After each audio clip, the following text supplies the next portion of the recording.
ഇന്ന് ലോകം ഉറ്റുനോക്കുന്നത് ഒരു കടലിടുക്കിലേക്കാണ്. ഭൂപടത്തിൽ ഒരു നേർത്ത വര പോലെ കാണപ്പെടുന്ന ഹോർമൂസ് കടലിടുക്ക്.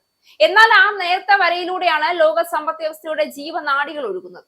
ആ ജലപാതയുടെ തിരമാലകൾ ഇന്ന് ശാന്തമല്ല. അവയിൽ യുദ്ധത്തിന്റെ നിഴലുകൾ പതിഞ്ഞു കിടക്കുകയാണ്. ലോകത്തെ അമ്പരപ്പിച്ചുകൊണ്ട് അമേരിക്കൻ യുദ്ധക്കപ്പലിനെ ലക്ഷ്യമിട്ട് ആക്രമണം നടത്തിയതായി ഇറാൻ അവകാശപ്പെട്ടിരിക്കുകയാണ്. അതേസമയം അത്തരം ആക്രമണം നടന്നിട്ടില്ല എന്ന് അമേരിക്കൻ സൈന്യം നിഷേധിക്കുകയും ചെയ്യുന്നു. എന്നാൽ സത്യം എന്തായാലും ഒരു കാര്യം വ്യക്തമാണ്: പേർഷ്യൻ ഗൾഫിന്റെ ആകാശം വീണ്ടും അശാന്തിയുടെ കരിമേഘങ്ങളാൽ മൂടപ്പെടുകയാണ്. ഹോർമൂസിൽ അമേരിക്കൻ പടക്കപ്പൽ ആക്രമിച്ചെന്ന് അവകാശപ്പെട്ടാണ് ഇറാൻ രംഗത്തെത്തിയിരിക്കുന്നത്. ഒമാൻ ഉൾക്കടലിൽ ഇറാന്റെ പ്രാദേശിക അതിർത്തിയോട് അടുക്കാൻ ശ്രമിച്ച അമേരിക്കയുടെ കമാൻഡ് ആൻഡ് കൺട്രോൾ സെന്റർ പ്രവർത്തിക്കുന്ന യുദ്ധക്കപ്പലിനെ തങ്ങളുടെ നാവികസേന വിജയകരമായി ലക്ഷ്യമിട്ടതായി ഇറാൻ അവകാശപ്പെട്ടു. ഇറാന്റെ ഔദ്യോഗിക വാർത്താ ഏജൻസിയായ തസ്നീമാണ് സൈന്യത്തെ ഉദ്ധരിച്ച് ഈ സുപ്രധാന വിവരം പുറത്തുവിട്ടത്.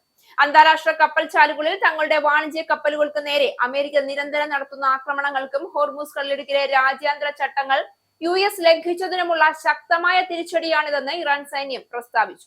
എന്നാൽ ഇറാന്റെ ഈ അവകാശവാദങ്ങളെ പൂർണ്ണമായും തള്ളിക്കൊണ്ട് US സെൻട്രൽ കമാൻഡ് അടിയന്തരമായി രംഗത്തെത്തിയിട്ടുണ്ട്.